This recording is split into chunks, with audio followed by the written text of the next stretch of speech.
బ్రహ్మర్షి పితామహ పత్రిజీ గారికి ఆత్మ ప్రణామములు. వంశీ మాస్టర్ గారికి ఆత్మ ప్రణామములు. గీతాచార్యులైన శ్రీకృష్ణ పరమాత్మకి ఆత్మ ప్రణామములు. అర్జునుల వారికి ఆత్మ ప్రణామములు. వేద వ్యాస భగవాన్ల వారికి ఆత్మ ప్రణామములు. విఘ్నేశ్వర్ల వారికి ఆత్మ ప్రణామములు. గీతామాతకు ఆత్మ ప్రణామములు.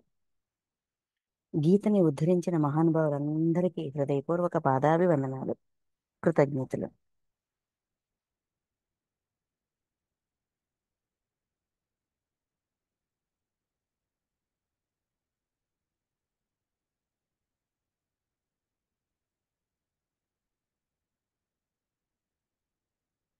ఓకే మాస్టర్స్, మనం ఈరోజు శ్రీమద్ భగవద్గీతలోని ఆఖరి అధ్యాయమైన 18వ అధ్యాయం మోక్ష సన్యాస యోగం. ఈ మోక్ష సన్యాస యోగంలో 57 నుంచి 78వ శ్లోకం వరకు ఉన్న శ్లోకాల్ని చూసుకుందాం.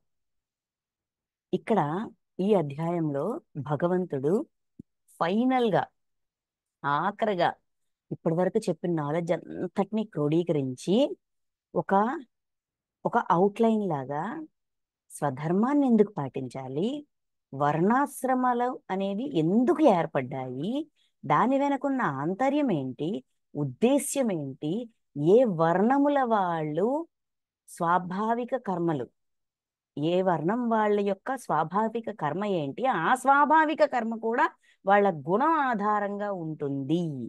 వాళ్ళ గుణం ఆధారంగా వాళ్ళ స్వాభావిక కర్మలు చేస్తారు.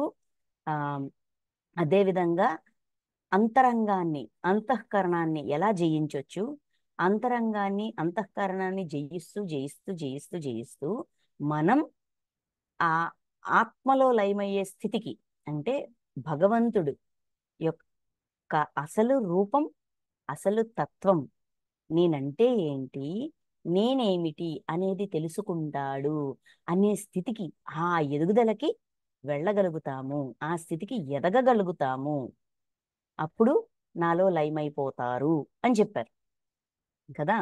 చెప్పాక ఆ అర్జునుడికి, అర్జునుడు ఇంత చక్కగా అన్ని అడిగినందుకు కదా ఇంత జ్ఞానం వచ్చింది. అర్జునుడికి మాత్రమే మళ్ళీ చెప్తారనమాట, నువ్వు ఇలా ఉండు, నువ్వు దీన్ని ఆచరించు, నువ్వు ఇది అర్థం చేసుకో, ఇది అవగాహన చేసుకో. అర్థం చేసుకోవడం అవగాహన చేసుకోవడమే కాదు, ఆచరించు. అప్పుడు కానీ అర్థం కాదు, దాని లోతు అప్పటికి కానీ తెలియదు అని ఆ అర్జునుడికి మాత్రం, అంటే డైరెక్ట్ గా అర్జునుడికి చెప్తున్నట్టుగా అనమాట. ఇలా ఉండు అర్జున, అలా ఉండు అర్జున అని చెప్తుంటారు. ఇప్పుడు అర్జునుడికి ఏదైతే చెప్పారో డైరెక్ట్ గా ఆ శ్లోకాలు మనం చూడబోతున్నాం. 57 నుంచి 72 వరకు ఇది డైరెక్ట్ గా అర్జునుడికి చెప్పిన విషయాలు. ఇంతవరకు చెప్పింది అర్జునుడికే. ఈ విధంగా ఉంటది, ఈ లోకంలో ఇలాగ ఉంటది, భగవంతుడు అంటే ఇలా ఉంటారు, కర్మ అంటే ఇలా ఉంటది, ఇలాగ అన్ని వివరించారు. ఏది వదిలేలా, అన్నిటినీ వివరించారు. ఇప్పుడు అర్జునుడికి పని కట్టుకొని చెప్తున్నారనమాట. అంటే ఫోకస్ అంతా అతని మీదే పెట్టి ఇన్ని అధ్యాయాలు, అంటే ఇన్ని శ్లోకాలు, ఇక్కడ మనకి శ్లోకాలు, వాళ్ళకి మాటలు, కొన్ని మాటలనే అనుకుందాం. ఇంతసేపు చాలా విషయాలు డిస్కస్ చేసుకున్నారు కదా, అదంతటిని ఒక అవుట్లైన్ చేసి ఫైనల్ గా ఇదయ్యా అన్నట్టు చెప్తారు. ఎందుకు అర్జునుడికి మళ్ళీ ఎందుకు చెప్తున్నారు? మళ్ళీ ఏంటి, ఈ అధ్యాయంలో చెప్పిన కొన్ని పాయింట్స్ కూడా రిపీట్ అవుతాయి. ఆల్రెడీ ఇప్పటి వరకు చెప్పారు, మళ్ళీ రిపీట్ అవుతుంటాయి. ఒక విషయాన్ని ఒక వ్యక్తి పదే పదే రిపీట్ చేసి రిపీట్ చేసి రిపీట్ చేసి చెప్తున్నారు అంటే దాని అర్థం ఏంటి? ఆ విషయం అంత ముఖ్యమైనది, దానికంత ప్రాముఖ్యత ఉంది, దానివల్ల ఆ వ్యక్తికి ఎంతో ఆ, మేలు జరుగుతుంది. ఆ విషయము యొక్క ప్రాముఖ్యత అండ్ ఆ విషయం వల్ల ఆ వ్యక్తికి, ఎవరైతే వింటున్నారో లేదంటే ఎవరైతే చెప్తున్నారో మేలు జరుగుతుంది. అందుకు ఆ తపనతో, ఆ తాపత్రయంతో చెప్తాం. అయితే ఇక్కడ అర్జునుడికి చెప్తున్నారంటే దాని అర్థం ఏంటండి? మనకి చెప్తున్నట్టు కాదా? ఇప్పుడు మనకి భగవద్గీత మీద శ్రద్ధ వచ్చింది, వినాలనిపించింది, తెలుసుకోవాలనిపిస్తుంది అంటే ఏంటి? మనకి కూడా చెప్తున్నట్టే. ఇన్ని రోజులుగా మనం చేస్తున్న అధ్యయనానికి భగవంతుడు మనకి డైరెక్ట్గా ఇస్తున్న సందేశంగా కూడా భావించవచ్చు. మనల్ని చూస్తూ, మన కళ్ళలో కళ్ళ పెట్టి చూస్తూ, మన చెవుట్లోకి, మన బుద్ధిలోకి, మన హృదయంలోకి ఇంకిపోవాలి, వాడు అది అయిపోవాలి అనే తపనతో భగవంతుడు మనకి చెప్తున్నారు అనే భావనతో మనం ఈరోజు ఈ శ్లోకాలు విందాం. ఈ శ్లోకాల్లో ఏం చెప్పారో తెలుసుకుందాం. కృష్ణుడు ఎదురుగా కూర్చొని నాకు చెప్తున్నాడు, నేను వినాలి, నేను ఆచరించాలి, అది నేను అయిపోవాలి. ఆ ఉద్దేశంతో, ఆ ఫీల్లో ఉండి, ఆ అట్టాగుండి మనం విందాం, తెలుసుకుందాం. ఓకే, 57 శ్లోకం. సర్వకర్మలను నిండు మనస్సుతో నాకే అర్పించి, ఫస్ట్ పాయింట్, సమబుద్ధి రూప యోగమును అవలంబించి మత్పరాయణుడవై సంతతము చిత్తమును నాయందే నిలుపుము. 3 పాయింట్స్ చెప్పారు. ఏంటంట? సర్వకర్మలను నిండు మనస్సుతో నాకే అర్పించు అంటే ఇక్కడ అర్థం ఏంటండి? మనం ఎప్పుడున్నా మనిషి అనేవాడు ఏది జరిగినా, ఏమున్నా, ఏం లేకపోయినా దేవుడు నా చేత చేయించాడు, నేను చేశాను అనుకుంటాం. కొన్నిసార్లు మంచి జరిగితే నా వల్ల, చెడు జరిగితే భగవంతుడు ఇలా చేశాడు. కొన్నిసార్లు మంచి చెడు అంతా నీదేనాయా అన్నట్టుగా ఉంటాం. అంటే ఈ ఈ ఈ భావనలు అనేవి మిక్స్డ్గా ఉంటాయి. కొన్ని సందర్భాల్లో, ఒక్కొక్క సందర్భంలో ఒక్కొక్కలా మన రియాక్షన్ ఉంటుంది. అయితే ఇక్కడ ఏమంటున్నారు అంటే, భగవంతుడి మీద మనిషికి విశ్వాసం ఉంది, విశ్వాసం మొదలైన దగ్గర నుంచి ఉంటది. కాకపోతే అది ఎలా ఉంటది? అవసరానికి తగ్గట్టుగా రూపం మారిపోతూ ఉంటది. కొన్నిసార్లు ఉంటది, కొన్నిసార్లు ఉండదు. కొన్నిసార్లు నువ్వే దేవుడు అంటాం, కొన్నిసార్లు నువ్వు నాకు దుఃఖ పెట్టావంటాం, నువ్వు నాకు బాధ పెట్టావంటాం, ఇలా రకరకాలుగా ఉంటది. అయితే ఇక్కడ ఏమంటున్నారు? సర్వకర్మలను నిండు మనస్సుతో నాకే అర్పించు. నువ్వు ఏ పనైనా చెయ్యి, అది నేను చేయిస్తున్నానో, నా వల్ల జరిగిందనో, మంచి చెడు ఏదైనా సరే కొన్ని నా మీద తోసేయ్. అలాగైనా సరే నా మీద విశ్వాసం పెరుగుతుంది. భగవంతుడి మీద విశ్వాసం, పూర్ణ విశ్వాసం అంటే దైవం పట్ల పరిపూర్ణమైన విశ్వాసం. పరిస్థితికి తగ్గట్టుగా సంశయాత్మకంగా ఉండే విశ్వాసం కాదు. పరిస్థితి ఎలాగైనా ఉన్ని, నేను ఎలాగైనా ఉన్ని, నా బాధ ఎలాగైనా ఉన్ని, నా కష్టం ఎలాగైనా ఉన్ని, నా స్వభావానుసారంగా నేను ఏమైనా చేయని, భగవంతుడు, దైవం గుర్తు రావాలా, దైవాన్ని గుర్తు చేసుకోవాలా. నీ వల్లే అన్నా, నువ్విచ్చావు నేను చేశానన్నా, ఎలాగైనా సరే ఆ దైవం పట్ల పరిపూర్ణ విశ్వాసం పెంచుకోమంటున్నారు. భగవంతుడి పట్ల, సృష్టికర్త పట్ల, ఏ పరమాత్మ పట్ల పేరు ఏదైనా పెట్టుకోవచ్చు, మన ఇష్టం. ఏ పేరు నచ్చిన దైవాన్ని పెట్టుకోండి, కానీ ఆ దైవం మీద పరిపూర్ణ విశ్వాసం పెంచుకోవాలి. First point. సమబుద్ధి రూపయోగమును అవలంబించి, బుద్ధిలో సమత్వము అంటే ఏంటి? విశ్వాసం ఉన్నవాడు రెండింటిని యాక్సెప్ట్ చేస్తాడు. మంచి జరిగింది, చెడు జరిగింది, ఏదైనా దైవం ఉంది కదా. నాకు సంతోషాన్ని ఇచ్చావా, థ్యాంక్ యూ. నాకు బాధనిచ్చావా అంటే ఏదో నేర్పిస్తున్నావా, ఓకే థ్యాంక్ యూ. బుద్ధిలో సమత్వం ఎలా?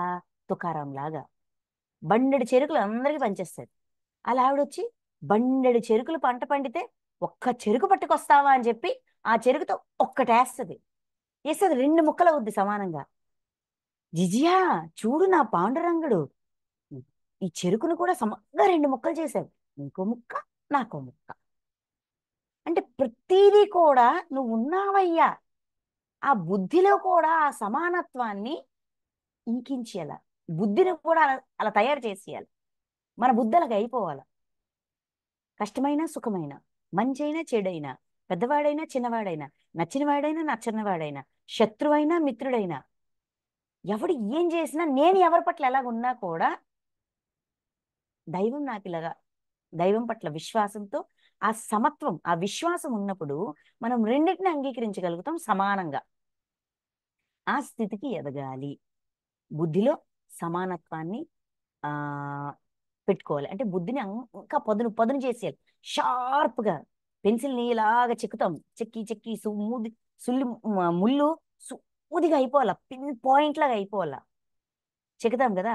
మన బుద్ధి అంత షార్ప్ అయిపోవాలి. దేంతో? సమత్వంతో.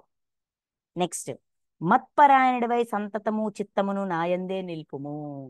మనస్సులో కూడా మత్పరాయణుడివై, మిగతా అన్ని వదిలేసాయి, నీ ఆలోచనలు ఎక్సెట్రా ఎక్సెట్రా ఎక్సెట్రా ఏమున్నాయో అన్నీ జరుగుతూ ఉంటాయి. వదిలేయమంటే సంసారాన్ని వదిలి వదిలి అవదిలి అని కాదు, దేని పని జరుగుతుంటది. కానీ నీ మనస్సులో కూడా భగవంతుడు ఉండాలి. చిత్తము, మనస్సు. మనస్సు చంచలమైనది, అది ఆలోచిస్తుంది, ఇది ఆలోచిస్తుంది, అది ఆలోచిస్తుంది, ఇది ఆలోచిస్తుంది, దాంతో పళ్ళపత్నం ప్రభావం అంటే దానికి భగవంతుడు అనే నామాన్ని ఇచ్చేసాయి, ఆయన ఆలోచన ఇచ్చేసాయి. చిత్తములో కూడా దైవాన్ని స్థాపించుకో, హృదయములో దైవాన్ని స్థాపించుకో, బుద్ధిలో దైవాన్ని స్థాపించుకో, మనస్సులో కూడా దైవాన్ని స్థాపించుకో. నాయందే నిల్పుము. ఇంకా పైన తెలుపబడిన విధముగా, 58 శ్లోకం.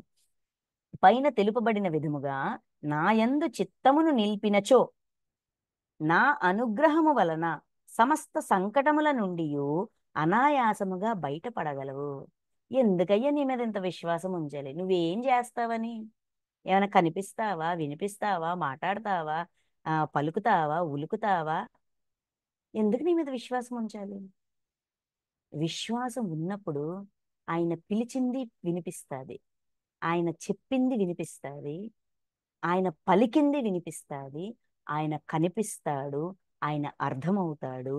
ఆయన ఎక్కడో దూరంగా ఉన్నాడు, నా చుట్టూ లేడు అనే భావన పోయి ప్రతి ఒక్కడు ఇగో ఈడు భగవంతుడే కదా, ఆ ఎరగొట్టిన జిజియా భగవంతుడు పాండురంగుడుగా చూస్తాడు ఆయన.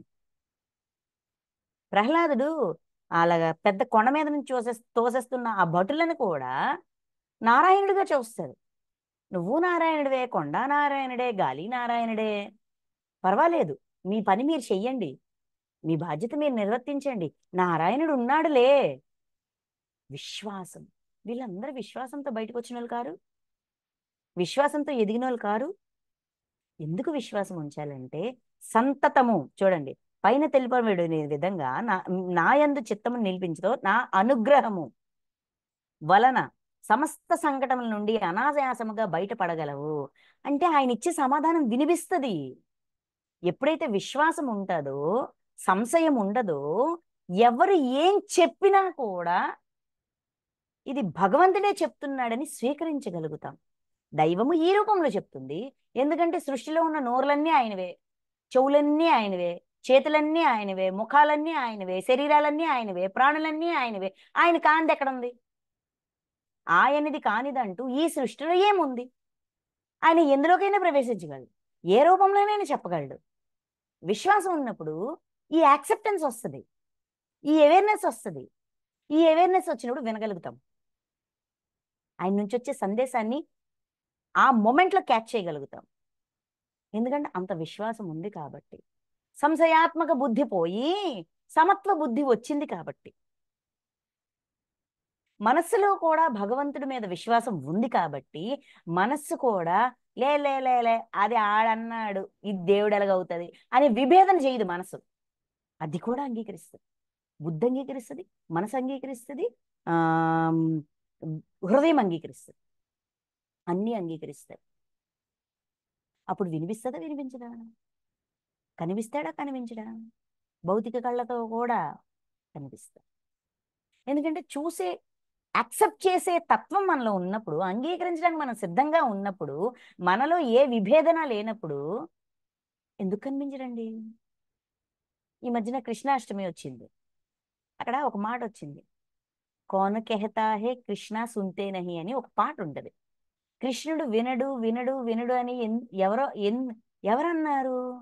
మనం రాధలాగా పిలవలేదు, రాధలాగా పిలిచి చూడు, కనిపిస్తాడు. వినిపిస్తాడు. తినడు రాడు అని అంటారు. ఆ ఇలగ పిలవలేదు, అందుకే రాలేదు. అలగ పిలువు, వస్తాడు. హిందీలో ఒక కీర్తన ఉందన్నమాట. కీర్తన కాదు, ఒక పాట. అది చాలా చక్కగా ఫ్రేమ్ చేశారు. పిలవలేదు రాలేదు అంటారు, రాధలాగా పిలిచావా? తినలేదు అంటారు, ఆ యశోదలాగా తినిపించావా? ఆ భావం నీలో ఉందా? ఆ విశ్వాసం నీలో ఉందా? ఆ ఏకత్వం నీలో ఉందా? అది చెక్ చెయ్యి. అది ఉంటే ఆయన ఉన్నాడు, అది ఉంటే అర్థమవుతుంది అన్నట్టుగా ఉంటది ఆ పాట. అది ఇది పైన తెలుపబడిన విధంగా నా యందు చిత్తమును నిలిపినచో, నా అనుగ్రహం వలన సమస్త సంకటముల నుండి, సమస్యల నుండి అనాయాసంగా, చాలా సులువుగా బయట పడగలవు. ఎందుకంటే సమయానికి తగ్గ సందేశం అందించబడతాది. ఈరోజు మనం డ్రీమ్స్ లోన రేపు నా జీవితంలో ఏం జరగబోతోంది, ఏ ప్రమాదం రాబోతోంది, మనం ఎలా చూసుకుంటున్నామండి? భగవంతుడు ఆ ఇన్ఫర్మేషన్ మనకి ఇవ్వకపోతే మనం చూసుకోగలమా? ఆలోచించండి. ఎందుకు ఇస్తున్నారు? అరే, ఏదో ఒక కర్మఫలం ఈ రూపంలో రాబోతోంది. ముందు ఆ కర్మ పట్ల క్షమాతత్వంతో ఉండు, ఆ ఫలితం పట్ల క్షమాతత్వంతో ఉండు. దీని వెనకున్న కర్మ ఏంటో చెక్ చేసుకో. నిన్ను నువ్వు మార్చుకో. నీ భవిష్యత్తుని మార్చుకోవడం నీ చేతిలోనే ఉంది, నీ చేతల్లో ఉంది. మార్గదర్శకత్వం ఇవ్వడానికి నేను సిద్ధంగా ఉన్నాను అనే సంకేతం కాదు అది? మన ప్రణాళికే, కాదనట్లా. ఎందుకు చూపించాలండి? వాడు డిజైన్ చేసుకున్నాడు కదా, పడిని అని ఎందుకు వదిలేయకూడదు? ఎదగాలనుకుంటున్నాడు, మారాలనుకుంటున్నాడు, వీడికి ఇంకొక అవకాశం ఇద్దాం, ఇంకొక అవకాశం ఇద్దాం, ఇంకొక అవకాశం ఇద్దాం అనే తపన లేదు అక్కడ? ఆ తాపత్రయం లేదు? మనం చెయ్యాల్సినవన్నీ చేసేసి, నాకు దైవం వినట్లేదు, నాకు సహాయం చేయట్లేదు, నాకు అవకాశం ఇవ్వట్లేదు అనుకుంటాం. కానీ మన జీవితంలో దొరికే ప్రతి అవకాశం కూడా భగవంతుడు మనకి ఇస్తేనే మన ముందుకొచ్చింది, ఇవ్వకపోతే రాలేదు. అయితే అది ఆయన ఇవ్వలేదు, మనం తయారు చేసుకున్నాం అని మన పేరు రాసుకుంటాం అవిశ్వాసంతో ఉన్నప్పుడు. విశ్వాసంతో ఉన్నప్పుడు హెల్ప్ చేశారు కాబట్టి నిల్చొని ఉన్నాను, బతికున్నాను అనుకుంటామా లేదా? అది చెప్తున్నారు. ఒకవేళ అహంకార కారణముగా నా వచనములను పెడచెవిన పెట్టినచో నష్టముల పాలగదువు. నువ్వు సాయం చేయవు, ఏం చేయవు, లేదంటే దేవుడు అనేవాడు లేడు, ఏదో ఒకటి, ఏదో ఒక భావన, అహంకారం కారణంగా నా వచనములను, అంటే ఇప్పుడు ఆయన చెప్పిన ఆ విధానాన్ని, ఆ ప్రాసెస్ని, ఆ విశ్వాసం, ఇక్కడ వచనాల్ని పక్కన పెట్టడం అంటే ఆ విశ్వాసం తగ్గి, ఇది కరెక్ట్ కాదను, లేకపోతే రాంగ్ అను, లేకపోతే పట్టించుకోకుండా, మనకు వచ్చే ఇన్ఫర్మేషన్ పట్టించుకోకుండా వదిలేసామే అనుకుందాం. ఫర్ ఎగ్జాంపుల్, ఎందుకంటే చాలా మంది ఇలాగా ఇదేం కాదులే అని వదిలేస్తారు. ఆ వదిలేసినప్పుడు ఏం జరుగుతుంది? ఏదైతే మనం ప్రారంధం ముందే రాసి పెట్టుకున్నామో, ఏదైతే మన డ్రీమ్స్ లో చూపించారో, లేదంటే మనకు జరగబోయేది ఎవరికైనా చూపించారో, అది మన జీవితంలో యాజ్ ఇట్ ఈస్ జరిగిపోయినప్పుడు ఎవడండి నష్టపోయాడు? మనం కాదు. ఇక్కడ ఎవరిని నిష్ఠూరాలు ఇవ్వట్లా, ఎవరిని తప్పు పట్టట్లా. పెడచెవిన పెడితే నష్టం ఎవరికంటే నీకే నష్టం. నువ్వు బాధలోకి వెళ్ళిపోతావు, ఇబ్బంది పడిపోతావు, తట్టుకోలేకపోతావు. కాబట్టి పెడచెవిన పెట్టకు.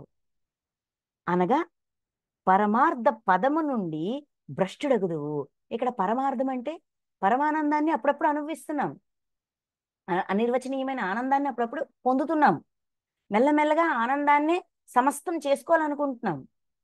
ఈ బాధ వల్ల మనకొచ్చే సమస్య వల్ల, మనకొచ్చే సమస్యని సమస్య మనల్ని ఎక్కడి నుంచి ఎక్కడికో విసిరేస్తుంది. ఆ సమస్య మనలో ఉన్న విశ్వాసాన్ని, మన ధైర్యాన్ని, మన స్థైర్యాన్ని అన్నిటినీ కూల్చేస్తుంది. అందువల్ల ఆ పరమార్థ పదము నుండి భ్రష్టుడగదవు, దిగిపోతాం. మళ్ళీ బాధల్లోకి, భయాల్లోకి, అపనమ్మకంలోకి, వేదనల్లోకి కూరుకుపోతాం. కాబట్టి నువ్వు నష్టపోకు, నువ్వు బాధలోకి వెళ్ళకు, నువ్వు విశ్వాసంతో ఉండి చాలు, నేను చూసుకుంటాను కదా, నేను ఉన్నాను కదా అని అభయం ఇస్తున్నారు. ఇంకా అహంకార వశమున నేను ఈ యుద్ధమును చేయను అని నీవు నిశ్చయించుకొనుట వృధా. ఏలనన నీ స్వభావమే యుద్ధము చేయుటకు నిన్ను పురికల్పును. నా వల్ల ఇది జరుగుతోంది, ఇంత నష్టం జరుగుతోంది అని చెప్పి యుద్ధం చేయనని అనుకోకు. ఎందుకంటే ఎంత కాదనుకున్నా స్వభావం, ఆత్మలో ఉన్న గుణం నిన్ను ప్రేరేపిస్తుంది ఆ పని చేయడానికి. మరి అంతకుముందు ఇప్పుడు ముందంతా యుద్ధం చెయ్యాలని అనుకున్నారు కాబట్టి యుద్ధ భూమికి వచ్చారు కదా. స్వభావం ఇక్కడ వరకు తీసుకొచ్చింది. వచ్చినాక ఈ మార్పు వచ్చింది. అమ్మో ఇంతమందిని నేను చంపాలా, కరుణ ఉద్భవించింది. కరుణ ఉద్భవించాక, కృష్ణుడు పరీక్ష పెట్టాక, కరుణ ఉద్భవించాక నేను ఎవరిని చంపను అనే రియలైజేషన్ వచ్చింది. అయితే ఆ రియలైజేషన్ రావడం కరెక్టే, తప్పేం లేదు అందులోన. అయితే ఇక్కడ కృష్ణుడు ఏం చెప్తారు, అది నీ స్వభావం. ఇంత పెద్ద యుద్ధం చెయ్యాలని నీ కోరిక ఉంది, లేదంటే నీ ప్రణాళికలో ఉంది, తెచ్చుకున్నావు, చేసేయి, అది ఫుల్ఫిల్ అయిపోతుంది. ఇంకొకసారి నువ్వు కత్తి పట్టమన్నా పట్టవు. అంతగా మనలో పరివర్తన రావాలి అంటే చెయ్యాల్సిన స్వాభావిక కర్మ చేయాలి. నిన్నటి శ్లోకాల్లో చెప్పారు కదా, స్వభావాన్ని అనుసరించి చేసుకుంటూ పో.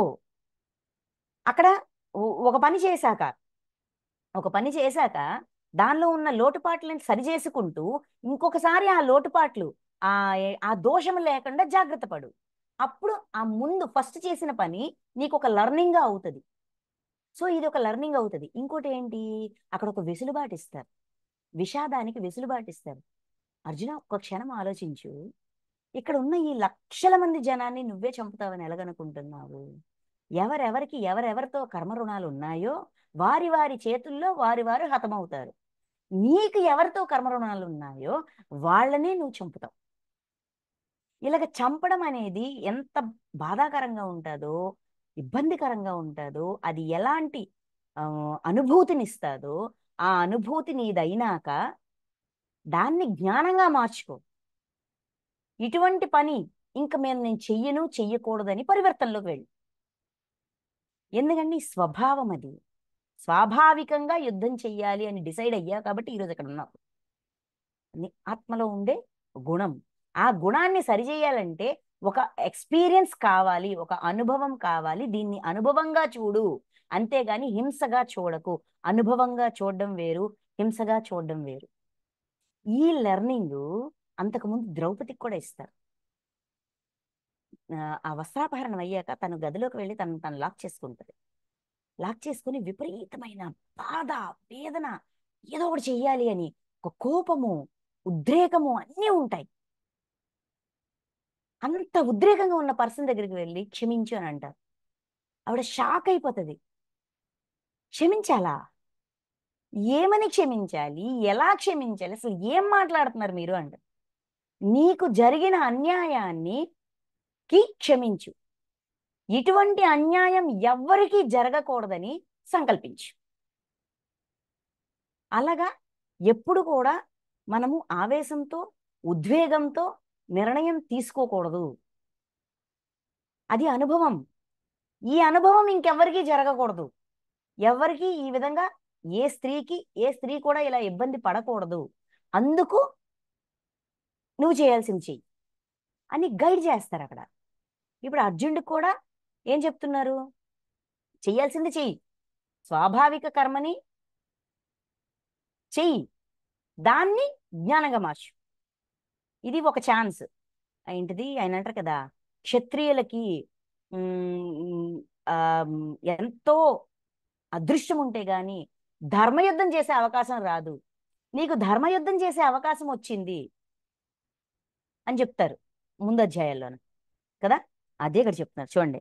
అహంకారం అవసమున నేను యుద్ధమును చేయను అని నీవు నిశ్చయించుకొనుట వృధా. ఎంతైనా డిసైడ్ చేసుకో, కానీ స్వభావాన్ని అనుసరించి మనం పనిచేస్తాం. సో కాబట్టి ఫిక్స్ అవ్వకు, ఎప్పుడు కూడా ఒక ఫిక్స్డ్ ఒపీనియన్స్తో ఉండొద్దు. ఎందుకంటే లర్నింగ్ కోల్పోతాం.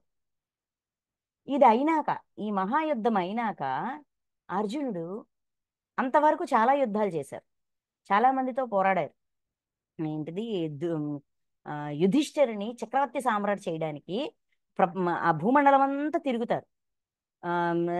సంయోగం అంటే మీతో కలుస్తాము, మీతో కలిసి మీ మీ యొక్క నీడలో ఉంటాము అని సహకరించిన వాళ్ళని వదిలేశారు.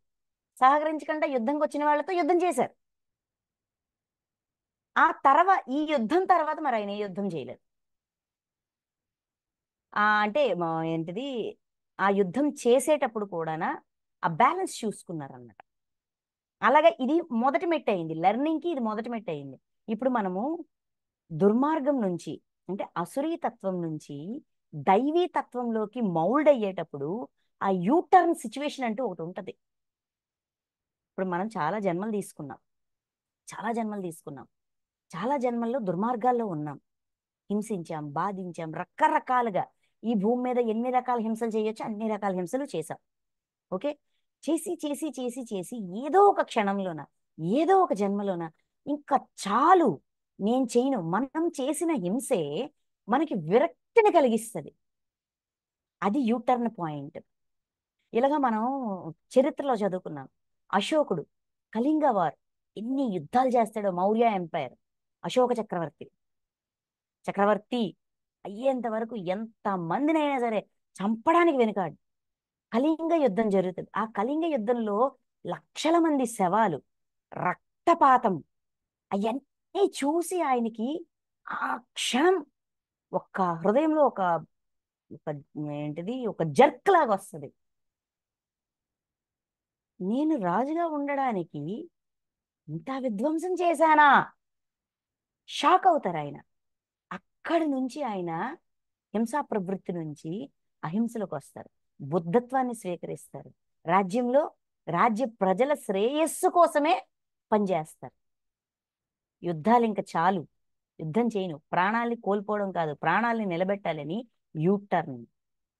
ఆ జన్మలో ఆ సిచ్యువేషన్ ఆయనకు ఒక యూటర్న్ అయింది.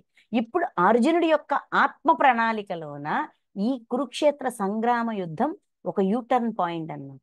ఇక్కడ లెర్నింగ్ కోల్పోతే మళ్ళీ మళ్ళీ ఆ లెర్నింగ్ కోసము మళ్ళీ మళ్ళీ జన్మ తీసుకోవాల్సి వస్తుంది. మళ్ళీ మళ్ళీ ఈ పని చేయడానికి కుతూహలం ఉంటుంది. అది చెయ్యనంత వరకు అది పరిపూర్ణం అవ్వదు. కాబట్టి ఇప్పుడు అవకాశం దొరికింది, చేసేసేయి, చేసేసి ఇంక చేయడం మాని, ఈ కర్మని జ్ఞానంగా మార్చేసుకో అనే గైడెన్స్ ఇస్తున్నారు. ఇస్తూ, ఓ కౌంతేయ, మోహ ప్రభావమున నీవు చేయుటకు ఇష్టపడని కర్మను కూడా నీ పూర్వాకృత స్వాభావిక కర్మలచే, సంస్కారములచే బంధింపబడి తత్ప్రభావమున నీవు అవసుడవై చేయుదవు. కొన్ని కొన్ని మూవీస్లో అంటారు చూసారా, నువ్వు చేస్తావురా, చేస్తావు, నాకు తెలుసు నువ్వు చేస్తావు అంటే, నేను చంపడం ఏంటి, నేను ఎలా చేయడం ఏంటి, నేను చేయనుగాక చేయను అంట. కానీ ఆ సందర్భం వచ్చినప్పుడు మనకే తెలియకుండా ఆవేశపడిపోతుంటాం. నేను సౌమ్యంగా ఉండాలి, నేను మధురంగా మాట్లాడాలి, నేను భావపూర్తి ఏంటిది, భావావేశంతో మాట్లాడకూడదు, నేను ఇలా ఉండాలి అలా ఉండాలని మనం అనుకుంటూ ఉంటాం. ఆ లెర్నింగ్ మెల్లమెల్లగా తీసుకుంటూ ఉంటాం. నేను ఇలాగ ఉండాలి అలాగ ఉండాలని అనుకుంటూ ఉంటాం. కానీ ఒక సందర్భం వచ్చినప్పుడు తెలియకుండానే ఆవేశపడిపోతాం. ఎంత ఆవేశపడతామంటే మన ఆవేశం, నాలో ఎంత ఆవేశం ఉందా అని మనకే ఆశ్చర్యం కలిగేంతగా ఆవేశపడతాం. ఎందుకు? ఎందుకంటే పూర్వజన్మ సంస్కారములు, మనం ఏది వద్దనుకున్నా ఏది చేయమనుకున్నా ఆ సంస్కారములు మన చేత ఆ పని చేయిస్తాయి. ఆ సంస్కారం మారనంత వరకు ఇక్కడ మన ప్రవృత్తి మారదు. మూవీ ఎగ్జాంపుల్ ఇస్తున్నాను అనుకోవద్దు, కానీ మనకు బాగా అర్థమవుతుందని. అరవింద సమేత వీరరాఘవ అనే మూవీలోన జూనియర్ ఎన్టీఆర్ ఫారెన్ నుంచి వస్తాడు. ఆ సీమలోనే పెరగడు. ఆ తన్నుకోడాలు కొట్టుకోడాలు ఆయనకి అసలు ప్రాక్టీసే లేవు. వస్తున్నప్పుడు తండ్రిని వాళ్ళందరినీ చంపిన విధానం చూసి అతన్ని పొడి చేసినా కూడా ఆ ఇరిగిపోయిన కత్తినే కట్టి మొత్తం అందరినీ వేసేస్తారు అక్కడ. అలా గుండిపోతారు, ఒక స్టిల్ స్టాచ్యూలా గుండిపోతారు. అప్పుడు వాళ్ళ జేజీ వచ్చి చెప్తుంది, అందరూ నువ్వు కత్తితో చంపావు అనట్లేదురా, కత్తి నీ చేతికి మొలిచింది అంటున్నారు. యుద్ధం చేయడం మగతనం కాదు, యుద్ధాన్ని ఆపడం మగతనం అంటది. ఆ మాట ఆయనకి స్వాంతన ఇస్తుంది. అంతవరకు ఆయన లోపల ఒక బాధ, ఇంత హింస నాలో ఉందా అనే షాకు, బాధ, ఒక కన్ఫ్యూజ్ స్టేట్ లో ఉంటారు. ఆవిడ క్లారిటీ ఇచ్చాక దాన్ని ఆపడానికి ట్రై చేసినప్పుడు ఆయనకు ఒక రిలీఫ్, ఒక రిలాక్సేషన్ దొరుకుతుంది. ఎప్పుడు దొరికింది? చేశాక దొరికింది. ఆ పని చేసా ఒక ఛాన్స్ అంటాం కదా, ఆ ఒక్క ఛాన్స్ యూజ్ చేసుకున్నాక ఆ రియలైజేషన్ స్ట్రాంగ్ అవుతుంది. పరివర్తన రావడానికి ఒక సందర్భము కారణమవుతాది. అలాగా పూర్వ మోహ ప్రభావమున ఇప్పుడు కొత్తగా చెయ్యకూడదు ఇలా ఇవన్నీ అనిపిస్తున్నాయి. అంటే అలా అది కూడా మోహం అంటున్నారు. ఎందుకంటే సత్యాన్ని నేర్చుకోవడానికి వచ్చిన అవకాశాన్ని వదులుకుంటున్నావు. దివ్యత్వం వైపు వెళ్ళడానికి వచ్చిన అవకాశాన్ని వదులుకుంటున్నాం కాబట్టి ఇక్కడ ఏది కూడా ప్రేరేపిస్తున్నట్టు కాదు, ఉన్నది ఉన్నట్టుగా యాజ్ ఇట్ ఈస్ చెప్పేస్తున్నారు. ఇది అర్థం చేసుకోవడానికి కొంచెం మనం కామ్ డౌన్ అవ్వాలి. కరెక్ట్గా చెప్పాలంటే మన ఆవేశాన్ని, కావేశాన్ని, పరిమిత విశ్వాసాలను అన్నిటినీ పక్కన పెడితేనే అర్థమవుతుంది. సృష్టిలో ఉన్న ప్రతి ఒక్కరు కూడా ఇలాగ ఎదిగి వచ్చిన వాళ్లే. అందుకే వాళ్ళ అనుభవాన్ని మనకు అందిస్తున్నారు. ఇవి మన జీవితంలో కూడా మనకు అనుభవమే. కొన్ని సందర్భాలు మనల్ని కుదిపేస్తాయి, అక్కడి నుంచి మనలో ఒక మార్పు వస్తుంది. ఆ మార్పు చాలా స్ట్రాంగ్గా ఉంటుంది. స్ట్రాంగ్ అంటే మామూలు స్ట్రాంగ్ కాదు, చాలా స్ట్రాంగ్ ఉంటుంది. చచ్చినా పని చేయండి రా బాబు అంటాం. అది యూటర్న్ పాయింట్ అనమాట. ఆ విషయానికి సంబంధించి ఆ సంస్కారాన్ని మార్చడానికి. అలాగా మోహ ప్రభావంలో నీవు చేయుటకు ఇష్టపడిన కారణం, నేను చెయ్యనంటే చెయ్యను, నాకు ఇది హింసగా ఉంది, నేను చెయ్యను, ఈ పని నేను చెయ్యను, ఇష్టపడిన కర్మను కూడా నీ పూర్వాకృత స్వాభావిక కర్మలచే సంస్కారం, నీ స్వభావంలో ఏ సంస్కారాలు ఉన్నాయో పూర్వజన్మ వాసనల కారణంగా, పూర్వజన్మ సంస్కారముల కారణంగా, తత్ప్రభావమున ఆ ప్రభావం కారణంగా నీవు అవసుడివై చేయుదువు. మన ప్రమేయం లేకుండా మనం చేసేస్తాం. ఓకే. 61 అర్జున, శరీర రూప యంత్రములను అధిరోహించిన సర్వప్రాణుల హృదయములయందు అంతర్యామిగానున్న పరమేశ్వరుడు తన మాయచేత వారి వారి కర్మలను అనుసరించి వారిని భ్రమింపజేయుచున్నారు. అంటే మన ఆత్మలో ఉన్న గుణాన్ని ఆ సిచ్యువేషన్తో మనల్ని మనకి తెలిసేటట్టుగా చేస్తున్నారు. దిస్ ఈజ్ యూ అంటే మనం ఏంటి, నేను ఇది కాదు, నేను ఇది కాదు, ఇది నా గుణం కాదు, నేను మంచిదాన్ని, నేను దుర్మార్గురాల్ని కాదు, ఇవన్నీ మనం అనుకున్నామా లేదా? మన దుష్కర్మలు చూడనంత వరకు మన జీవితంలో మనం పడుతున్న ప్రతి సమస్యని కూడా, అంటే వీడు నాకు బాధనిచ్చాడు, వాడు నాకు బాధనిచ్చాడు, నేను ఎంత పద్ధతిగా ఉన్నా కూడా, ఎంత చక్కగా ఉన్నా కూడా, ఎవరిని ఒక్క పల్లెత్తి మాట అనకపోయినా కూడా నేను ఇన్ని మాటలు వినాల్సి వస్తుంది, నేను చాలా మంచిదాన్ని అనే భ్రమలో మనం ఉన్నామా లేదా? ఈ భ్రమ ఎందుకు కల్పించారు? ఈ భ్రమ ఎందుకు వచ్చింది?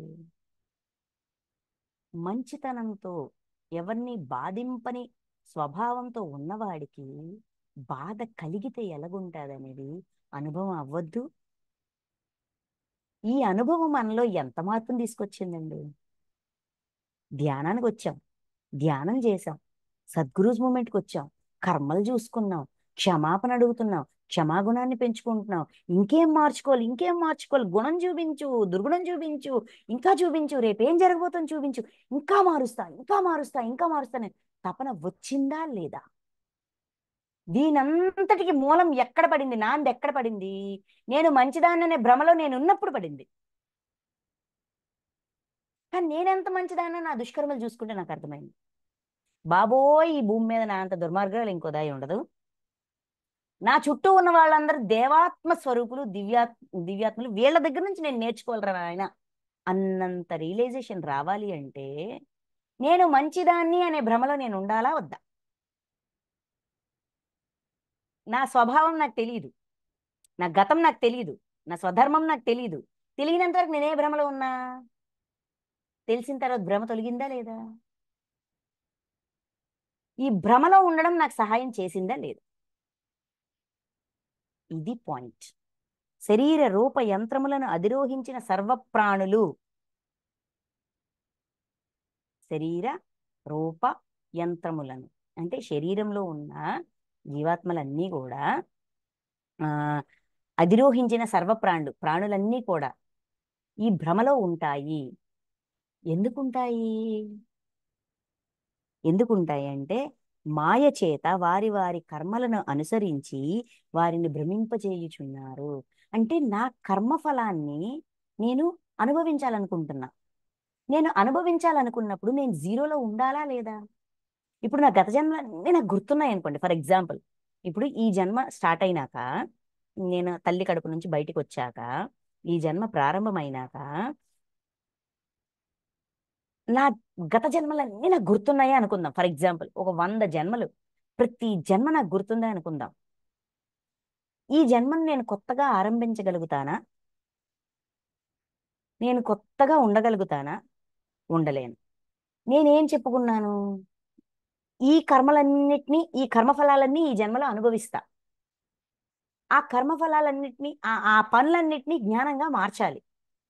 దాన్ని జీరో చేసేయాలి. ఇప్పుడు మనం ప్రణాళిక వేసుకున్నప్పుడు పుణ్యకర్మలు పాపకర్మలు రెండు తెచ్చుకుంటాం కదా. స్వాంతన కోసం పుణ్యకర్మలు తెచ్చుకుంటాం, లర్నింగ్ కోసం పాపకర్మలు తెచ్చుకుంటాం. అది లర్నింగ్ గా మారాలి అంటే వారి వారి కర్మలను అనుభవింపజేయడానికి భ్రమింపజేస్తుంటాను. ఒక ఉన్నతమైన, ఒక ప్రశాంతమైన, ఒక మంచి వ్యక్తికి కష్టం వస్తే ఎలాగుంటాది అని నాకు తెలియాలి అంటే నేను మంచిదాన్ననే భ్రమలో నేను ఉండాలి. ఎందుకంటే నా కర్మఫలాన్ని నేను అనుభవించాలి అంటే నేను ఇలా ఉంటేనే నేను అనుభవిస్తాను. ఆ పెయిన్ యొక్క తీవ్రత నాకు అర్థమవుతుంది. ఆ తీవ్రతతో నేను దాన్ని జ్ఞానంగా మార్చడానికి నాలో ఒక పట్టుదల వస్తుంది. ఆ పట్టుదలతో నేను ముందుకెళ్తాను. కరెక్ట్గా చెప్పాలంటే పుల్ బ్యాక్ కార్లు అండి. పిల్లలు ఆడుకుంటారు పుల్ బ్యాక్ కార్లు. అది ముందుకు దోస్తే వెళ్ళదు. దాన్ని కొంచెం ఒక ఏమంటాము, ఒక 10 సెంటీమీటర్లు వెనక్కి లాగేమనుకోండి, కిలోమీటర్ ముందుకు వెళ్తుంది అది. అలాగా ఈ భ్రమ 10 సెంటీమీటర్లు వెనక్కి లాగుతారు మనల్ని. ఆ వెనక్కి అయితే మనం ముందుకెళ్తాం, ఇంకా ఆగకుండా ముందుకెళ్తాం. అది భగవంతుడు మనల్ని ఆ విధంగా కూడా మోటివేట్ చేస్తున్నారు. నాకు కష్టం వచ్చింది, నాకు బాధ వచ్చింది, దేవుడే లేడు అనే స్థితికి వెళ్ళిపోతాం. కానీ ఈ కష్టానికి, ఈ బాధకి కూడా నీ కర్మఫలము నీకు అర్థమైనట్టుగా నేను చేస్తున్నానే తప్ప, నువ్వు ఎదగడానికి ఇది కూడా నేను చేస్తున్న హెల్పే తప్ప ఇంకోటి కాదు. ఉన్నది ఉన్నట్టుగా చూడడం నేర్చుకో. ఏది ఎలా ఉందో, ఈ సృష్టిలో పరమాత్మ తత్వం ఎలాగుందో ఉన్నది ఉన్నట్టుగా యాజ్ ఇట్ ఈజ్ అలాగ బల్లగుద్దినట్టు చెప్పేస్తున్నారండి మనకి. అర్థం చేసుకోవడం కొంచెం కష్టమే కాదనట్లా, బట్ ట్రై చేయండి. అందుకు ఈ ఈ భ్రమ. అందుకు ఎంత భ్రమలో ఉంటే అంత అవగాహన వస్తుంది. ఆ అవగాహన వైపు మన దృష్టి ఉండాలే గాని, ఎప్పుడైతే మన దృష్టి అవగాహన వైపు వెళ్ళిపోతాదో భ్రమ మాయమైపోతుంది.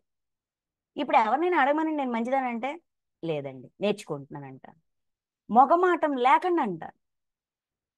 నేనేంటో నాకు తెలుసు, నాకు అర్థమైంది, కాబట్టి నేను ఒప్పుకోలేను, సారీ అని కరెక్ట్ చెప్తా. ఎందుకంటే నా లెక్క నాకు అర్థమైంది. ఇప్పుడు నన్ను భ్రమింపజేయాల్సిన అవసరం లేదు.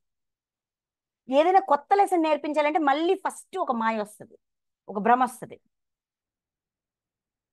ఆ లెసన్ నేర్చుకున్నప్పుడు ఓహో, అందుక ఇది అంటే తుఫాను ముందు నిశ్శబ్దం లాగా అనమాట. ఓకే, అది 61వ శ్లోకం. అంటే లర్నింగ్ వైపు తిప్పడానికి, భగవంతుడు లర్నింగ్ వైపు తిప్పడానికి కొన్ని భ్రమల్లో మనకి కొంతకాలం ఉంచుతారు. అర్థమైందా? మన బాధితుడు ఏ స్టేజ్లో ఉన్నాడో, ఎటువంటి దివ్యత్వం, ఎటువంటి అమాయకత్వంలో ఉన్నాడో మనల్ని ఆ అమాయకత్వంలో ఉంచి వాడికి మనం ఎలాంటి బాధని ఇచ్చామో ఆ బాధ మనం అంటే మన కర్మఫలాన్ని అనుభవిస్తూ కూడా మనం లెర్నింగ్ వైపు తిప్పే సిచ్యువేషన్లో మనల్ని ఉంచుతారు. ఇంత ప్రణాళిక వేస్తారండి, ఇంత హెల్ప్ చేస్తారు, ఇంత మార్గదర్శకత్వం చేస్తారు. 62. ఓ భారత అర్జున, అన్ని విధములుగా ఆ పరమేశ్వరునే శరణుజొచ్చుము. ఏమైనా గాని మాయనుకో, జ్ఞానమనుకో, కర్మనుకో, దూర్తుడనుకో, ఏమైనా అనుకో, అన్ని విధములుగా ఆ పరమేశ్వరునే శరణుజొచ్చుము. అతని కృపచేతనే పరమ శాంతిని శాశ్వతమైన పరమపదము పొందగలవు. ఎప్పుడైతే విశ్వాసం ఉంటుందో అతని కృప అర్థమవుతుంది. అంటే ఇప్పుడు మనకు విశ్వాసం లేకపోతే ఆయన కృప చూపించట్లేదా? చూపిస్తున్నారు. మనం ఎలాగైతే మన పుట్టిన పిల్లల్ని, ఇద్దరుని ముగ్గురుని, మన సంతానాన్ని సమానంగా చూస్తామో, ఒకడి మీద ఎక్కువ ప్రేమ, ఒకడి మీద తక్కువ ప్రేమ ఇలా లేకుండా అందరినీ సమానంగా చూస్తాము. బాధ పెట్టేవాడు, బాధపడేవాడు, ప్రేమించేవాడు, ఇలా రకరకాలుగా ఉంటారు. మన సంతానంలో కూడా రకరకాల స్వభావాలు ఉంటాయి. అయినా కూడా నా బిడ్డే కదా, నా బిడ్డ కదా, పోనీలే, తెలుసుకుంటాడులే, తెలుసుకున్న రోజు వాడికి అర్థమవుతుందిలే అని క్షమిస్తామా లేదా? వాళ్ళ మీద కృప చూపించమా? అన్నా నన్ను కొడతావా, నన్ను అంటావా, దుర్దుడా, దుర్మార్గుడా, పో ఇంట్లోంచి బయటికి అని తోసేస్తామా? లేదు కదా. క్షమిస్తాం కదా, అర్థం చేసుకుంటాం కదా. అలానే భగవంతుడు, అలానే లెక్క. అందుకే అన్ని విధములుగా పరమేశ్వరనే శరణజొచ్చుము అంటే దైవాన్ని పట్టుకో, ఆయన నేర్పించిన ధర్మాన్ని విడవకు. ధర్మాన్ని విడకు, ఎన్ని కష్టాలైనా రాని ధర్మాన్ని విడవకు. ఆ ధర్మం మనల్ని విశ్వాసంలో ఉంచేటట్టుగా చేస్తుంది. ఏది హింస, ఏది అహింస అనే అవగాహన ఎప్పుడూ కోల్పోకు. అతని కృపచేతనే పరమశాంతిని, శాశ్వతమైన పరమపదమును పొందగలవు. ఆ దైవం యొక్క కృప నీకు హెల్ప్ చేస్తుంది. పరమ పదము అంటే ఆ పరమానందాన్ని పొందడము, అనుభవించడము, ఆ పరమానందం వైపు, ఆ పరమాత్మ స్థితి వైపు వెళ్ళడం అనేది ఈజీ అవుతుంది. ఆ మార్గం సుగమం అవుతుంది, సులభం అవుతుంది. పరమాత్మ స్థితికి వెళ్ళే మార్గము పరమపదము. ఆ ఆ మార్గం మనకి ఈజీ అవుతుంది విశ్వాసం వల్ల. అన్ని విధములుగా ఆ పరమేశ్వరనే శరణజొచ్చుము. ఆయన పట్ల విశ్వాసము, ఆయన నేర్పించిన ధర్మము. ఏ పరిస్థితుల్లో కూడా దాన్ని విడవకు, విడవకు, విడవకు. ఈ విధముగా 63 ఈ విధముగా అత్యంత రహస్యమైన జ్ఞానమును నేను నీకు అందించితిని. ఇప్పుడు నీవు ఈ పరమగోప్యమైన జ్ఞానమును పూర్తిగా గ్రహించి నీకిష్టమైన రీతిగా ఆచరింపుము. ఏం చెప్పాలో అంత చెప్పా. అత్యంత రహస్యమైన జ్ఞానము. ఇప్పుడు పరమాత్మ వేసే ప్లానింగు, ఆయన play, screen play, direction, action, ఇవన్నీ మనకు చెప్తారా? చెప్తే మనకు అర్థమవుతుందా? ఒక 4 సంవత్సరాల ముందు చెప్పమనండి, దేవుడి మీద నాకు కోపం వస్తుంది, ద్వేషం వస్తుంది. అర్థం చేసుకోవడానికి రెడీగా ఉన్నావు, నిన్ను నువ్వు మార్చుకోవడానికి రెడీగా ఉన్నావు కాబట్టి నువ్వు కరుణతో ఉన్నావు. పక్కవాడి ప్రాణం, ప్రాణం యొక్క విలువ నీకు అర్థమైంది. అందుకు చెప్తున్నా, రహస్యమైన జ్ఞానాన్ని అందించా. ఎందుకంటే దాన్ని అర్థం చేసుకోవడానికి సిద్ధంగా ఉన్నావు, నీలో సంశయాలన్నీ తొలిగాయి. అందుకని ఈ రహస్యమైన ఈ ప్లానింగ్ కూడా చెప్పాను అని చెప్తూ, నేను నీకు అందించి తిని, ఇప్పుడు నీవు ఈ పరమగోప్యమైన జ్ఞానమును, ఇప్పుడు ఈ అతిరహస్యమైన జ్ఞానమును పూర్తిగా గ్రహించు, అవగాహన చేసుకో, డైజెస్ట్ చేసుకో, అరిగించుకో, ఇంకించుకో. ఈ జ్ఞానం నువ్వుగా మారిపో. మారాక యథా ఇచ్చసి తదాకురు అర్జున. నీకు నచ్చినట్టు నువ్వు చెయ్యి. ఎందుకంటే నీకు తెలుసు నీ ప్రణాళిక ఏంటి, నీ స్వభావం ఏంటి, నువ్వేం చేయాలనుకుంటున్నావు, ఏం చేయాలి. ఈ ఇన్ఫర్మేషన్ అంతా ఇప్పుడు నీకు అర్థమవుతుంది.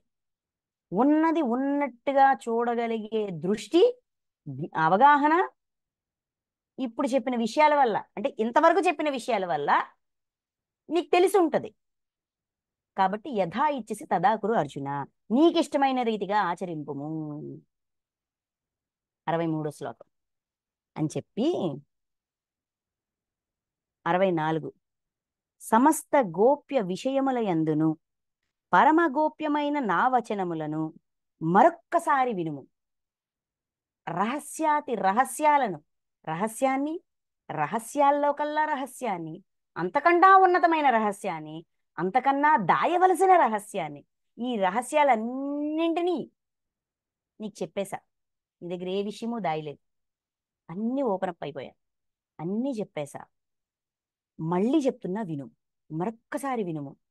మళ్ళీ చెప్తున్నారు, నీవు నాకు అత్యంత ప్రియుడవు అగుట వలన నీకు మిక్కిలి హితమును గూర్చి వచనములను మరలా చెప్పుచున్నాను.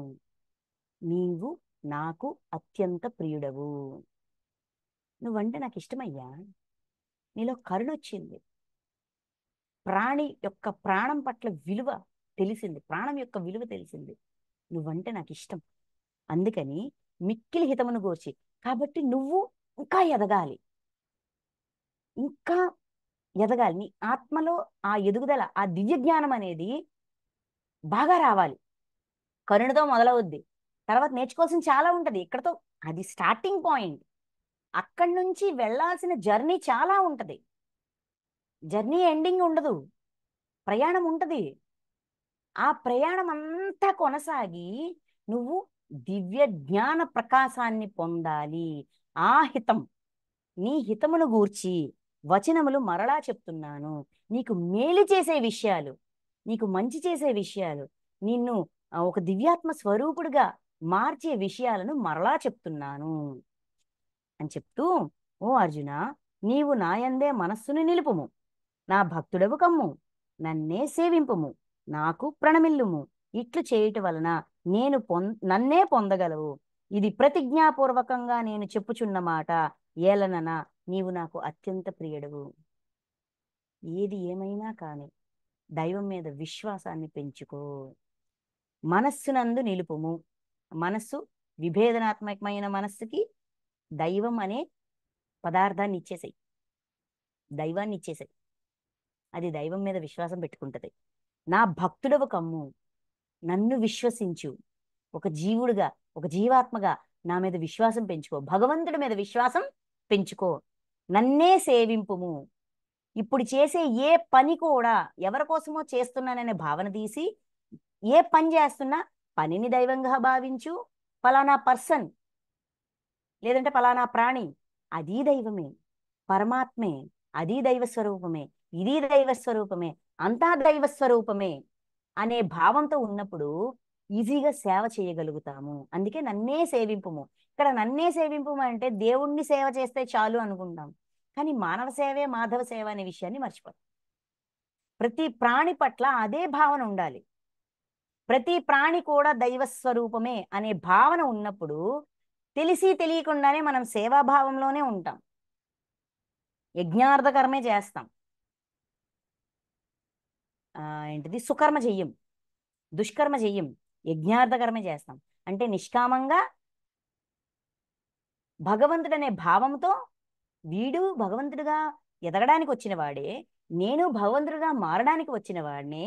మనిద్దరి మధ్యలో కలిసి వర్క్ చేసుకుంటున్నప్పుడు, కలిసి పనిచేస్తున్నప్పుడు, ఒకరినొకరు సహాయం చేసుకుంటున్నప్పుడు కలిసి ఎదగొచ్చు అనే భావన పెరుగుతుంది. సహాయం, ఒకరి ఒకరు సహాయం చేసుకోవడమే సేవ. అందుకే నన్నే సేవింపుము అంటే ఈ ఈ ఈ పాయింట్స్ ని మనం ఆయన చెప్పిన కోణం నుంచి, మనకు అర్థమైన కోణం నుంచి కాదు, ఆయన చెప్పిన కోణం నుంచి అర్థం చేసుకుంటే ఎదుగుదల చాలా ఈజీ అయిపోతుంది. నాకు ప్రణమిల్లుము, ప్రతి ఒక్కరిని గౌరవించు. ఇక్కడ నాకు నాకు నాకు అంటే పరమాత్మ, పరమాత్మ అంటే సృష్టిలో ఉన్న ప్రతి ప్రాణి. సో ప్రతి ఒక్కరిని గౌరవించు. ఎవరిని తృణీకార భావంతో చూడకు, గౌరవ భావంతోనే చూడు. ఇట్లు చేయుట వలన నన్నే పొందగలవు. ఈ విధంగా చేయడం వల్ల భగవంతుడిగా మారుతావు. నీలో ఆ దైవత్వం వస్తుంది. నువ్వు దివ్యాత్మ స్వరూపుడిగా మారుతావు, భగవంతుడిగా మారుతావు. అంటే టాస్క్ ఫుల్ఫిల్ అవుతుంది, ప్రయాణం పూర్తవుతుంది. ఇది నా ప్రతిజ్ఞ.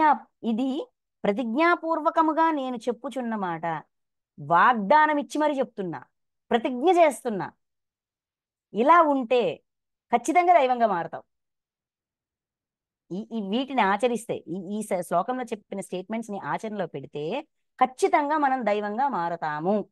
ప్రతిజ్ఞాపూర్వకంగా నేను చెప్పుతున్న మాట. ఆయన మాట ఇస్తున్నారండి. పోనీ ఆయన కూడా మాట ఇచ్చి తప్పుతారంటారా? ఆలోచిద్దాం. తప్పరు కదా. కాబట్టి మనం ఆ ఆ ధైర్యంతోనైనా సరే ఈ శ్లోకంలో చెప్పిన విధంగా ఉండడానికి ట్రై చేద్దాం. ఓకే. ఏలననా నీవు నాకు అత్యంత ప్రియుడవు. నువ్వంటే నాకు ఇష్టమయ్యా. ఒక్క అర్జునుడు అంటేనే ఇష్టమేనండి పరమాత్మకి. మనమన్నా కూడా ఇష్టమేనండో. ఇష్టం లేకపోతే మనల్ని ఎంతవరకు తీసుకురారు ఆలోచించండి. చెప్పి 66 ఈ శ్లోకం మనకు బాగా తెలుసు. సర్వధర్మాన్ పరిత్యజ్య మామేకం శరణం వ్రజ అహం త్వా సర్వ పాపేభ్యో మోక్షయిష్యామి మా శుచః. సర్వధర్మములను అనగా సమస్త కర్తవ్య కర్మలను నాకు సమర్పింపుము. సర్వశక్తిమంతుడను సర్వాధారుడను పరమేశ్వరుడను అయిన నన్నే శరణుజొచ్చుము.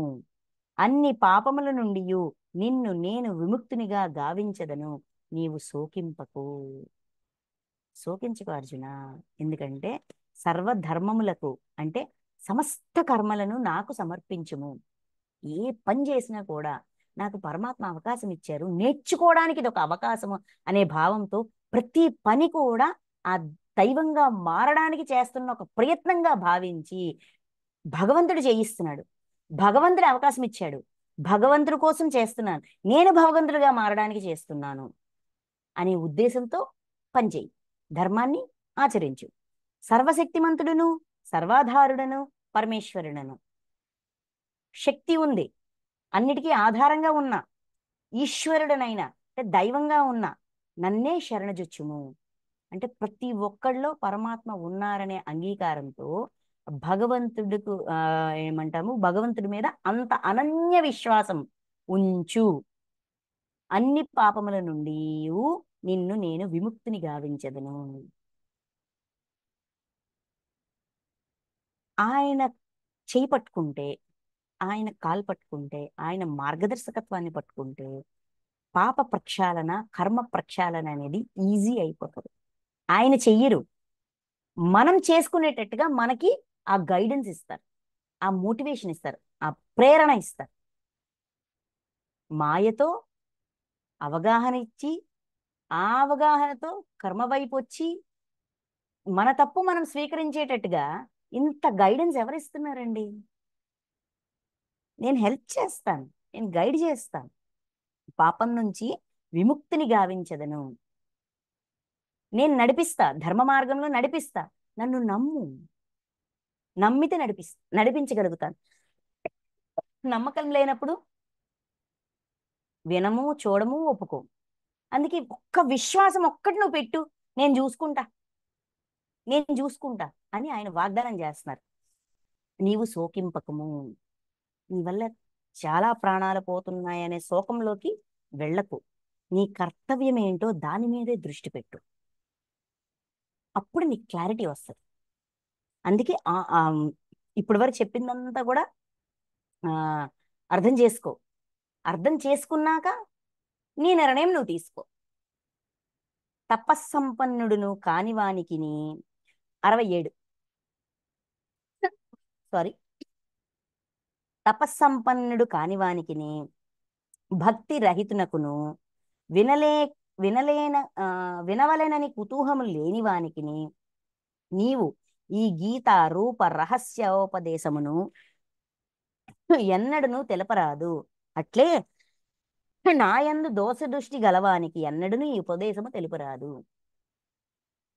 దీని అర్థం ఏంటండి? తపస్సంపన్నుడు కానివాడు అంటే నేను దైవంగా మారాలి, లేదంటే నేనేం చేస్తున్నాను, నేను ఇలా ఉన్నానేంటి, నేను కరెక్టా రాంగా మంచా చెడ్డా ఏటి అనే తపన. ఇక్కడ తపస్సంపన్నుడు అంటే రాత్రి పగలు కూర్చొని తపస్సు చేయడం అని కాదు, అంతరంగంలో తపన లేనివాడు. తపస్సంపన్నుడు కానివానికిని తపన లేనివాడికి, భక్తి రహితునకు భగవంతుడి మీద విశ్వాసం లేనివాడికి, వినవలనని కుతూహం లేనివానికి, వినాలి అనే ఇంట్రెస్ట్ లేనివాడికి ఈ గీతారూప రహస్య ఉపదేశమును ఎన్నడూ తెలుపరాదు. ఈ భగవద్గీత జ్ఞానాన్ని ఎప్పుడు అందించకూడదు, చెప్పకూడదు. ఎందుకు చెప్పకూడదు? ఎందుకంటే వాడు కన్ఫ్యూజన్లోకి వెళ్తాడు. ఇప్పుడు ఇందాక విషయం ఉంది, నీ స్వధర్మాన్ని పాటించి నువ్వు హింస చెయ్యు అన్నట్టుగా ఉంది అది. అదే అవగాహన లేనోడికి వింటే కృష్ణుడే ఈ తప్పు చేయించాడు, కృష్ణుడి దగ్గర నుండి చేయించాడు. మరి ధృతరాష్ట్రుడి భార్య గాంధారి ఏమంటది? నీకన్నీ తెలిసి నువ్వు చెయ్యించావని అన్నారా లేదా? ఎన్నిసార్లు ఆయన వార్నింగ్ ఇచ్చారు, తెలియజేశారు, ఆపే ప్రయత్నం చేశారు, ఎవరు వినలే. కానీ నువ్వు చేయించావు, నీకు తెలిసి ఇలా జరుగుతుందని నువ్వు పని కట్టుకొని చేయించావు, నా బిడ్డల చావుకు నువ్వే కారణం అని అన్నారా లేదా? అవగాహన లేనివాడు నిందిస్తాడు. అంతేకాదు, ఆవేశంతో, విపరీతమైన ఆవేశంతో, ఎమోషనల్ ఇంబ్యాలెన్స్ లో ఉన్నవాడికి అర్థం కాదు. వాడి ఎమోషన్స్ తగ్గి వాడు జీరో అయినాక చెప్తే కనీసం చెవులు పొరల వరకైనా వెళ్తది. అందుకని ఈ విధంగా ఉన్నవాడు అంటే ఎదుటివాడి స్వభావానికి తగ్గట్టుగానే మనం జ్ఞానాన్ని అందించాలా గాని మనకు తెలుసు కదా అని చెప్పి ఎవరి దగ్గర పడితే ఆడి దగ్గర వాగకూడదు. సత్యం చెప్పి మార్చాలనుకోవడం కరెక్టే, కానీ అవతల వ్యక్తి ఆవేశంతో ఉన్నప్పుడు చెప్పాల్సింది సత్యం కాదు. వాడి ఆవేశం చల్లారేంత వరకు కా వాడిని డీల్ చేయాల. అంటే డీల్ చేసే విధానం ఇక్కడ ఈ శ్లోకం ఏం చెప్తుందంటే డీల్ చేసే విధానాన్ని చెప్తుంది 67 శ్లోకం. ఈ అవగాహన లేని వాడికి, ఆవేశంతో ఉన్నవాడికి, ఇంట్రెస్ట్ లేని వాడికి దగ్గర జ్ఞానం బోధించుకో, వాడికి బుర్రకెక్కదు. First point. రెండోది ఏంటంటే ప్రతిదీ తప్పుగా అర్థం చేసుకుంటాడు. ఉన్నది ఉన్నట్టుగా కాకుండా వాడికి నచ్చేట్టుగా అర్థం చేసుకుంటాడు. దానివల్ల వాడు ఈ లెర్నింగ్కి ఇంకొంతకాలం దూరం అయిపోతాడు, ఒక విరక్తి వచ్చేస్తుంది. ఈ సంస్థలో ఉన్న వాళ్ళందరూ ఎలా ఉంటారు, ఆ సంస్థలో చేరిన వారు ఎలా ఉంటారు, ఈ దేవుడు ఈ భగవద్గీత పట్టుకున్నవాడు భార్య బిడ్డల్ని సంసారాన్ని వదిలి వెళ్ళిపోతాడు. ఇలాగా అవసరం లేని అభిప్రాయాలు వాళ్ళను కల్పించిన వాళ్ళమవుతాము. అందుకని ఏంటిది భ్రమింపజేయకూడదు అని కర్మయోగంలో ఒక శ్లోకం చెప్తారు. ఆ జ్ఞానం లేని వాళ్ళకి, అవగాహన లేని వాడికి జ్ఞానులు భ్రమింపజేయరాదు. వాడు మరలిపోతాడు, ఇంకా దూరం అయిపోతాడు, ఈ లెర్నింగ్కి దూరం అయిపోతాడు. మళ్ళీ కొంతకాలం వరకు ఈ పక్కకు రాడు. అది కొన్ని ఏళ్ళు పట్టచ్చు, కొన్ని జన్మలు పట్టచ్చు. అందుకని ఏదైనా చెప్పే ముందు నాకు తెలుసు కదా అని చెప్పి చెప్పడం కాదు, అవతల వ్యక్తి యొక్క పరిస్థితిని బట్టి కూడా మనం కొంచెం ఆచితూచి ఆలోచించి మాట్లాడాలి. అది చెప్తూ ఈ గీతారూప రహస్యోపదేశంను ఎన్నడూ తెలుపరాదు. అట్లే నాయందు దోషదృష్టి గలవానికి, భగవంతుడి మీద పూర్తిగా వ్యతిరేక భావం ఉన్నవాడికి పొరపాటున కూడా దేవుడు ఉన్నాడు, దేవుడు ఇంత హెల్ప్ చేస్తాడు, నువ్వెవడి కోసం వినవు అని వాదనలు పెట్టుకోవద్దు. ఎవరి విశ్వాసం వాడిది, ఎవరి పరిస్థితి వాడిది, ఎవరి స్థితి వాడిది. స్థితికి అనుసరంగానే మనం మాట్లాడాలి తప్ప స్థితి తెలుసుకోకుండా గొడవ ఆడడానికి, నువ్వు అంటే నువ్వు రాంగు నేను రైటు అని ప్రూవ్ చేయడానికి, ఇలాగ వాదనకి, భగవంతుడి కోసం ఎప్పుడు వాదనకి దిగొద్దు. భగవంతుడు ఉన్నాడని కానీ, లేదని కానీ, విశ్వాసం ఉంచాలని కానీ, అది కానీ ఇది కానీ వాదనలోకి దిగొద్దు. నా కోసం మీరు యుద్ధాలు చేసుకోకండి, క్లియర్గా చెప్పాలంటే. నా పేరు పెట్టి మరి యుద్ధాలు చెయ్యొద్దు అని భగవంతుడు చెప్తున్నమాట, నేను కాదు. నాకు ప్రీతిని గూర్చినట్టి కర్మలను ఆచరించు మనుష్యులలో అతనిని మించిన ఒక్క నిమిషం, సారీ, ఇది 68. నాయందు పరమభక్తి కలిగి ఈ పరమ గోప్యమైన గీతోపదేశమును నా భక్తుల హృదయములలో పదిలపరచువాడు నన్నే పొందును, ఇందేమాత్రము సందేహము లేదు. నాయందు పరమ భక్తి కలిగి అంటే భగవంతుడి పట్ల అపరిమితమైన విశ్వాసం ఉండి, విశ్వాసంతో ఈ పరమ గోప్యమైన గీతా ఉపదేశమును, అతి రహస్యమైన గీతా జ్ఞానాన్ని నా భక్తుల హృదయంలో అంటే విశ్వాసం ఉన్న వాళ్ళకి పరుచువాడు నన్నే పొందును. ఎవరైతే ఈ ఈ జ్ఞానాన్ని విశ్వాసం ఉన్న వాళ్ళకి తెలియచేస్తారో, సత్యాన్ని ఉన్నది ఉన్నట్టుగా తెలియజేసే ప్రయత్నం చేస్తారో, వాళ్ళు ఖచ్చితంగా భగవంతుడంతటి వాళ్ళు అవుతారు అని చెప్తూ నన్నే పొందును, ఇందేమాత్రము సందేహం లేదు, ఇందులో డౌటే లేదు. ఇప్పుడు ఒక విషయాన్ని ఒకరికి చెప్పాలి అంటే ఆ విషయం మీద మనకి అవగాహన ఉండాలి, విశ్వాసం ఉండాలి. ఉంటే కదా మనం చెప్పగలం. మనకి తెలిసిందే మనం చెప్పగలం, మనకి తెలియంది మనం చెప్పలేం. మనం తెలుసుకున్నాము అంటే, మనం ఇంకోరికి చెప్తున్నామంటే మనం తెలుసుకున్నామని అర్థం, మనకు కొద్దో గొప్ప అవగాహన అయ్యిందని అర్థం. అలాంటప్పుడు మనం అదిగా మారాలనే కుతూహలం కూడా వస్తుంది కదా. తెలుసుకోవాలనే కుతూహలంతో తెలుసుకున్నాం. తెలుసుకున్నాక ఇది నేను అవ్వాలనే కుతూహలం వస్తుందా రాదా? అలాగా వాడు ప్రయాణం వాడు చేస్తాడు. వాడు అక్కడతో ఆగిపోడు, తెలుసుకొని ఆగిపోడు. గీతా జ్ఞానాన్ని తెలుసుకొని ఆగిపోడు, దాన్ని ఆచరించడానికి ట్రై చేస్తాడు. ఇంకొంచెం ఆచరించాలి, ఇంకొంచెం ఆచరించాలి. ఆ తపనతో వాడు కూడా ఆ దైవ పదార్థంగా మారుతాడు. అందుకే సందేహం లేదయ్యా, ఇది జరిగిద్ది. అంటే చెయ్యి నేను చెయ్యిస్తానో లేకపోతే ఇంకోటని కాదు, అది సహజంగా అలా జరిగిపోతుంది, ఆటోమేటిక్గా జరిగిద్ది. కుతూహలం అనేది రానంత వరకే, వచ్చిన తర్వాత అది దాని మెట్టది వేసుకుంటూ వెళ్ళిపోద్ది, దాని దారి అది వెతుక్కుంటూ వెళ్ళిపోతుంది. నాకు ప్రీతిని గూర్చినట్టి కర్మలను ఆచరించు మనుష్యులలో అతనిని మించిన భక్తుడెవ్వడునూ లేడు. అంటే భగవంతుడికి నచ్చిన పని చేయడం ఏంటి? ధర్మంలో ఉండడం, హింసించకుండా ఉండడం. భగవంతుడికి ఏం నచ్చుతుందండి? హింస చేయకుండా ఉండి చాలు బాబు, ఏం చేయక హింస చేయకంతే. అదే కదా, అదే ఆయనకి నచ్చిన పని. ఇప్పుడు అర్జునుడు హింస చేయనన్నారు కాబట్టి ఇంత నాలెడ్జ్ ఇచ్చారు, అవునా కదా? కర్మలను ఆచరించి మనుష్యులలో అతని మించిన భక్తుడు ఎవడూ లేడు. అతనికి విశ్వాసం ఉంది, ఎందుకంటే తోటి ప్రాణిని తనలాగా చూడగలుగుతున్నాడు. అందుకని భగవంతుడి మీద అతనికి విశ్వాసం ఉంది, అందుకని అతను భక్తుడు. అంతేగాక అతని వల్లే గాని అతనిని మించిన గాని నాకు ప్రియమైన వాడు భూమండలమున మరి ఒకడెవ్వడును భవిష్యత్తులోనూ ఉండబోడు. అంటే అంతగా ఇష్టపడతాను దైవంగా మారడానికి ప్రయత్నించిన వాడిని, ఆ దివ్యత్వాన్ని అర్థం చేసుకున్న వాడిని, అర్థం చేసుకున్న దివ్యత్వాన్ని ఆ విశ్వాసం ఉన్నవాడికి చెప్పే ప్రయత్నం చేసిన వాడిని. అంటే తాను ఆచరిస్తూ పక్కవాడు ఆచరించేటట్టుగా మోటివేట్ చేస్తూ, అలాగని మళ్ళీ తన ఆచరణని వదిలేసేవాడు కాదు, మళ్ళీ తాను కూడా ఆచరిస్తూ ఉండేవాడు భగవంతుడికి నచ్చుతాడు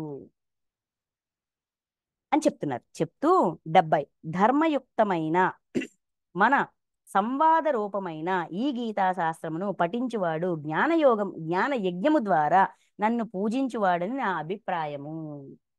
ధర్మయుక్తమైన అంటే ధర్మాన్ని బోధించే మన సంవాద రూపము, మన ఇద్దరు డిస్కషన్, అర్జున కృష్ణ డిస్కషన్ అయిన ఈ గీతా శాస్త్రము పఠించువాడు జ్ఞానయోగము ద్వారా, అంటే తను జ్ఞానాన్ని నేర్చుకుంటాడు, తనలో జ్ఞానాన్ని నిక్షిప్తం చేసుకుంటాడు. కర్మయోగంతో మొదలవుతాడు, జ్ఞానిగా మారుతాడు. జ్ఞానయోగము ద్వారా నన్ను పూజించువాడని నా అభిప్రాయము. అంటే పరమాత్మ ఎంతటి జ్ఞానవంతుడయ్యారో నేను అంతటి జ్ఞానవంతుడిని అవ్వాలి అని చెప్పి ఆ పరమాత్మ తత్వాన్ని మళ్ళీ మరలా మరలా మరలా ఇంకా ఇంకా ఇంకా ఇంకా తెలుసుకునే ప్రయత్నం చేస్తూ తాను కూడా అలా అవ్వాలని ట్రై చేస్తాడు, అంత జ్ఞానవంతుడు అవ్వడానికి ట్రై చేస్తాడు. అందుకే జ్ఞానయోగము ద్వారా జ్ఞానాన్ని పొందుతూ, అంటే ప్రతి కర్మని జ్ఞానంగా మారుస్తూ, ఇంకా పరమాత్మ అంత జ్ఞానం నాకు కావాలి, నేను అంత జ్ఞానవంతుడిని అవ్వాలి అని చెప్పి అదే తపనతో తన ప్రయాణం తను చేస్తూ ఉంటాడు. శ్రద్ధారహం 71 శ్రద్ధ ఆదరములు గలవాడు, శ్రద్ధాదరములు గలవాడును దోష దృష్టి లేనివాడును అయిన మనుష్యుడు గీతాశాస్త్రమును వినుట వలన కూడా పాప విముక్తుడై పుణ్యకర్మలను ఆచరించి వారు పొందు ఉత్తమ లోకాలను పొందుదురు. అయితే ఈ గీతా జ్ఞానాన్ని వినడం చెప్పేటప్పుడు విని కూడా వినడం వల్ల కూడా శ్రద్ధతో మళ్ళీ ఎలాగా, ఆ శ్లోకం విన్నాము, లేదంటే ఏదో వీడియో విన్నాము, ఏదో ఆడియో విన్నాము, ఇదేంటిది ఈరోజు ఇన్ని శ్లోకాలు చదవాలి అని చెప్పి ఒక టార్గెట్ పెట్టుకొని ఒక యాంత్రికంగా చేసేది కాదు. శ్రద్ధ ఆదరము అంటే దాని మీద ఇంట్రెస్ట్ ఉంది, శ్రద్ధ ఉంది, దోష దృష్టి లేదు, తప్పు పట్టే మనస్తత్వం లేదు, తప్పు చేసే మనస్తత్వం లేదు, తప్పు పట్టే మనస్తత్వం లేదు, అంటే హింసా ప్రవృత్తి లేదబ్బా. లేనివాడైన మనుష్యుడు, ఈ మూడు క్వాలిటీస్ ఉన్నవాడు గీతా జ్ఞానాన్ని వినడం వల్ల కూడా పాప విముక్తుడై, అంటే నేను ఈ తప్పు చెయ్యకూడదు అనే నిర్ణయం తీసుకుంటాడు. ఇక మీదట నేను పాపాలు చేయకూడదయ్యా, నేను తప్పులు చేయకూడదయ్యా అని తనకి తాను ఒక మోటివేషన్ ఇచ్చుకుంటారు. ఆ మోటివేషన్తో వల్ల తప్పులు చేయడు, కుదిరితే మంచి పని చేస్తాడు, లేకపోతే లేదు. అందుకే పుణ్యకర్మలను అనుభవించే వాళ్ళు వెళ్ళే లోకాలకి, అంటే పుణ్యలోకాలు అంటే స్వర్గాది లోకాల్లోకి వెళ్తాడు. అంటే ఆ జీవితం, ఆ జన్మ ముగిశాక స్వర్గాది లోకాల్లోకి వెళ్తారు. ఓ పార్థ, ఈ గీతా శాస్త్రమును, సారీ మాస్టర్స్, డిస్టర్బెన్స్ వస్తుంది. 72వ శ్లోకం అడుగుతున్నారండోయ్, మనల్ని అందరినీ అడుగుతున్నారు. ఏం అడుగుతున్నారు చూడండి. పార్థ, ఈ గీతా శాస్త్రమును నీవు ఏకాగ్ర చిత్తముతో వింటివా? ఒకే మనసుతో ఏకాగ్రతతో విన్నావా? ఓ ధనంజయ, అజ్ఞానజనితమైన నీ మోహము పూర్తిగా నశించినదా? అజ్ఞానం వల్ల, సత్యం తెలియకపోవడం వల్ల, తెలియనితనం వల్ల నీలో వచ్చిన ఈ మోహము నశించిందా? హృదయం శాంతించిందా? నా హృదయం అతలావితలం అయిపోతుంది, నాకేం చేయాలో తోచట్లేదు, నన్ను నేను కోల్పోతున్నాను, ఇలాంటి స్వభావం నాది కాదు, అయినా నేను ఇలా ఉన్నాను, నాకేం చేయాలో తోచట్లేదు, నీవు నా గురుడవు, నేను నీ శిష్యుడను, శరణాగతులను, నాకు మార్గాన్ని నిర్దేశించు అని అర్జునుడు అడుగుతారు కదా సాంఖ్యయోగంలోన. ఇప్పుడు నీ శోకం చల్లారిందా? నీ హృదయతాపం తీరిందా? చెప్పిన విషయాలన్నీ జాగ్రత్తగా విన్నావా? అర్థమయ్యిందా? నీ బాధ తీరిందా? నీ మోహం వల్ల వచ్చిన అజ్ఞానం వల్ల వచ్చిన మోహము నశించిందా అని అర్జునుడిని కృష్ణుడు ప్రశ్నిస్తున్నాడు. దానికి అర్జునుడు, మన అర్జునుడు 73వ శ్లోకం, అర్జునుడు పలికెను, ఓ అచ్యుత, నీ కృపచే నా మోహము పూర్తిగా తొలగినది. మీ ప్రేమతో, మీ కృపతో, మీ జ్ఞానంతో మోహాన్ని, అంటే అజ్ఞానం నుంచి జ్ఞానం వైపు వచ్చాను. తెలియని, ఇప్పుడు వరకు నాకు ఏ విషయాలు తెలియదో తెలియని విషయాలన్నీ తెలుసుకున్నా కాబట్టి మోహం తొలగింది. స్మృతిని పొంది తిని నా బుద్ధి మళ్ళీ పనిచేస్తుంది. ఇప్పుడు సంశయరహితుడనైతిని, నా డౌట్స్ అన్ని క్లారిఫై అయ్యాయి, సంశయాలన్నీ తీరిపోయాయి. కనుక నీ ఆజ్ఞను తలదాల్చెదను. కాబట్టి ఏం చెప్తుంది వింట. ఇందాకేమన్నారు? యథా ఇచ్చేసి తదాకురు అర్జున, నీకు నచ్చినట్టు నువ్వు చేయవయ్యా, నేను చెప్పాల్సింది చెప్పా, నువ్వు ఎన్నన్నా ఇది ఇలా జరుగుతుంది, నీ స్వభావం ఇది కాబట్టి ఇలా జరుగుతుంది, అన్ని సమస్తం కర్మ సిద్ధాంతం, భక్తి యోగం, జ్ఞాన యోగం, చెకింగ్, సెల్ఫ్ చెకింగ్, గుణాలు, గుణతత్వము, గుణ విభేదము అన్ని చెప్పారు. చెప్పేసి నీకు నచ్చినట్టు నువ్వు నిర్ణయం తీసుకో, ఇప్పుడు మొత్తం నీకు తెలిసింది కదా, ఇప్పుడు నేను నీకోసం ఏం ప్లానింగ్ చేయక్కర్లా, నువ్వు డిసైడ్ చేసుకుంటావు, నువ్వు ప్లాన్ చేసుకుంటావు, నిన్ను లీడ్ చేసుకుంటావు, చేసుకో అని వదిలేశారు. అర్జునుడు ఇప్పుడు ఏమంటున్నారు? మీరు ఎలా చెప్తే అలా వింటా, మీ మార్గదర్శకత్వంలోనే నేను ఉంటా. ఎందుకంటే జరుగుతున్నది మాత్రమే నేను నేను చూస్తున్నది నా ముందు జరుగుతుంది మాత్రమే నాకు అర్థమవుతుంది, కానీ నా వెనక జరిగింది, తర్వాత జరగబోయేది, ఇవన్నీ కూడా మీకు తెలుసు. నేను కాలంలో ఉన్నా, మీరు కాలాతీతులు, కాలానికి అతీతంగా ఎప్పుడు ఎక్కడ ఏం జరగబోతోంది అనేది మీకు తెలుసు, మీరు అంచనా వేయగలరు, దానికి తగ్గట్టుగా నాకు సలహా ఇవ్వగలరు, నాకు మార్గదర్శకత్వం చెయ్యగలరు.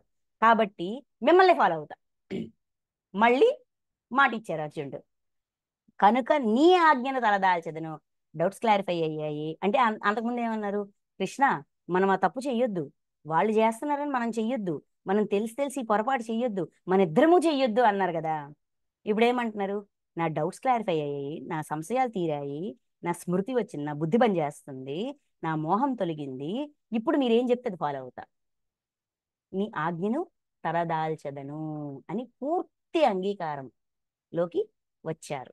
అంటే భగవంతుడి మీద విశ్వాసము, అంతరాత్మ మీద విశ్వాసం పెరిగినప్పుడు మనం మార్గదర్శకత్వంలో ఉంటాము, ఆ మార్గదర్శకత్వాన్ని కోరుకుంటాము. ఎందుకంటే నిన్న, నేడు, రేపు 3 తెలిసిన వ్యక్తితో అనుసంధానం అయినప్పుడు మనల్ని కంగారు పెట్టకుండా, మనల్ని భయపెట్టకుండా, సౌమ్యంగా విషయాన్ని తెలియజేసి మనం మనల్ని మనం ఉద్ధరించుకునేటట్టుగా ఈజీగా చేయగలరు వాళ్ళు. ఎందుకంటే వాళ్ళు ఆల్రెడీ వాళ్ళ లైఫ్లో వాళ్ళ డీలింగ్ చేశారు, వాళ్ళకి ఆ అనుభవం ఉంది.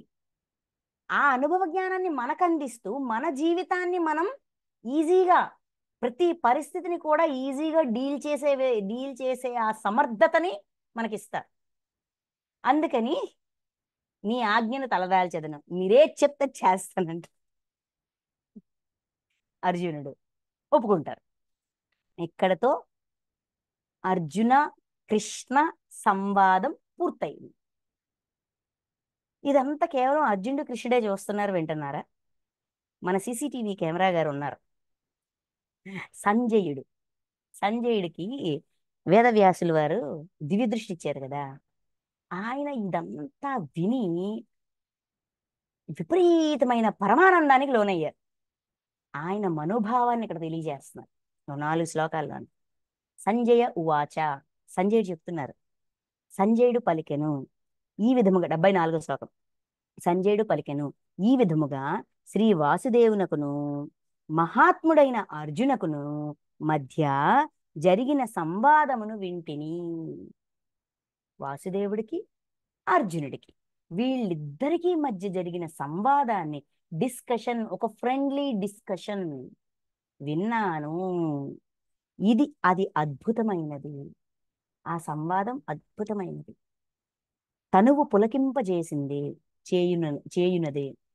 తనువు అంటే ఒక పరమానందాన్ని, ఒక ఆనందానుభవాన్ని శరీరం కూడా ఫీల్ అవుతుంది. మనసే కాదు, హృదయమే కాదు, శరీరం కూడా ఫీల్ అవుతుంది.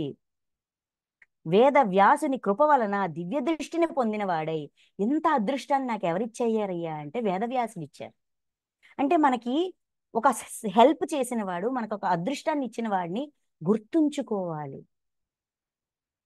మనకు ఒక మార్గదర్శకత్వం చేసి మనకు ఒక జ్ఞానాన్ని అందించిన వాళ్ళని ఎప్పుడు మనం మర్చిపోకూడదు. అది మన బిడ్డ కావచ్చు, మన గురువు కావచ్చు, తల్లి కావచ్చు, తండ్రి కావచ్చు, అత్త కావచ్చు, మామ కావచ్చు. ఆ విషయంలో వాళ్ళు మనకి ఎన్లైటన్ చేశారు, వాళ్ళు మనకి నేర్పించారు. కాబట్టి వాళ్ళని ఎప్పుడు మర్చిపోకూడదు. వాళ్ళ క్రెడిట్ని వాళ్ళకి ఇవ్వాలి. వాళ్ళు మనలో ఆ తీసుకొచ్చిన రియలైజేషన్కి వాళ్ళ క్రెడిట్ని వాళ్ళకి ఇవ్వాలి. ఇక్కడ సంజయుడు చేస్తుంది అదే. వేదవ్యాసుని కృప వలన దివ్య దృష్టిని పొందిన వాడై, ఆయన కృప ఉంది కాబట్టి దివ్య దృష్టి వచ్చింది.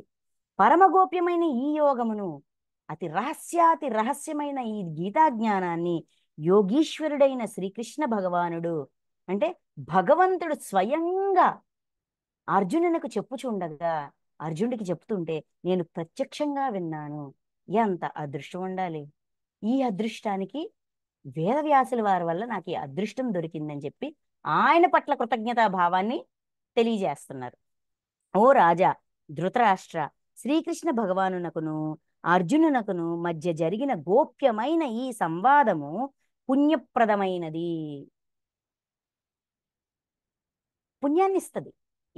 వీళ్ళిద్దరి మధ్యన జరిగిన డిస్కషన్ని మనం ఆచరిస్తే మనం పుణ్యమే చేస్తాం, ఇంకా పాపం చెయ్యం. పాపం చేయడం మీద మనకు దృష్టి వెళ్ళదు. చేస్తే పుణ్యం చేస్తాం, లేదంటే ఊరుకుంటాం.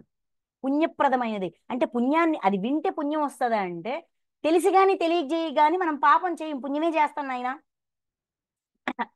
అత్యద్భుతమైన ఈ సంవాదమును అనుక్షణము పదే పదే స్మరించుచు నేను నిరంతరము ఆనందమున ఓలలాడుచున్నాను.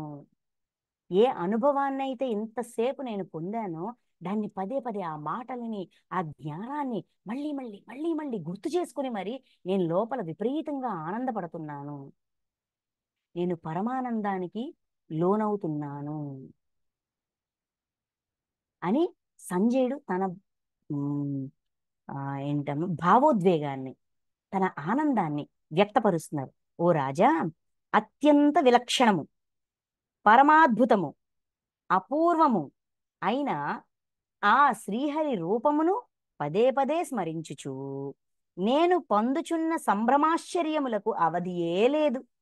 తత్ప్రభావమున మరలా మరలా హర్షోల్లాసములతో పులకితాగ్రగుచున్నాను. ఇప్పుడు ఈ జ్ఞానమే కాదు, విశ్వరూపంలోనే ఆయన ఆ విశ్వం యొక్క రూపాన్ని, భగవంతుడి యొక్క రూపాన్ని కూడా చూశారు ఆయన.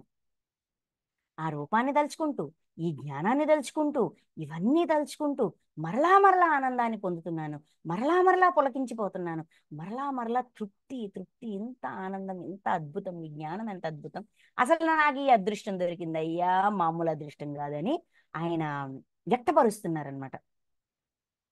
హర్షము, ఉల్లాసము, సంభ్రమము, ఆశ్చర్యము, షాకు, ఆనందము, అన్ని ఎమోషన్స్ ఆయనలో ఇప్పుడు అంటే ఇంతసేపుగా ఉన్నాయి. ఇప్పుడు వ్యక్తపరుస్తున్నారు. అన్ని ఎమోషన్స్ చెప్తున్నారనమాట. చెప్తూ ఆఖరి శ్లోకం, ఇది మనందరికి తెలిసిన శ్లోకమే. ఎత్ర యోగేశ్వర కృష్ణం ఎత్ర పాదో ధనుద్ధర తత్ర శ్రీ విజయోర్భూతి ధ్రువానీతిర్మతిర్మమ.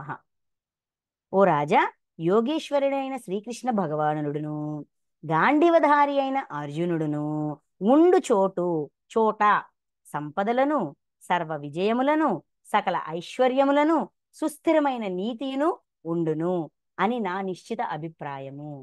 కృష్ణుడు అర్జునుడు ఉంటే ఇవన్నీ ఉంటాయి అంటున్నారండి. అంటే ఏంటి దాని అర్థం? అంటే మన అంతర్యామి యొక్క మార్గదర్శకత్వంలో మనం ఉన్నప్పుడు మనలో వచ్చే సంశయాలన్నింటినీ ఆయన యొక్క హెల్ప్తో మనం క్లియర్ చేసుకుంటున్నప్పుడు మన జీవితంలోన సంపద, సర్వ విజయము, సకల ఐశ్వర్యములు, సుస్థిరమైన నీతి. ఫోటో పెట్టుకుంటే కాదు. ఈ ఈ ఈ శ్లోకం వల్ల చాలా మంది ఇంట్లో ఏంటిది గీతోపదేశం ఫోటో పెట్టుకుంటారు. ఇది ఉంటే ఐశ్వర్యం వస్తుంది అనేసి. ఐశ్వర్యం అంటే జ్ఞానం అండి. బంగారం, వెండి, వజ్రాలు, వైడూర్యాలు కాదు.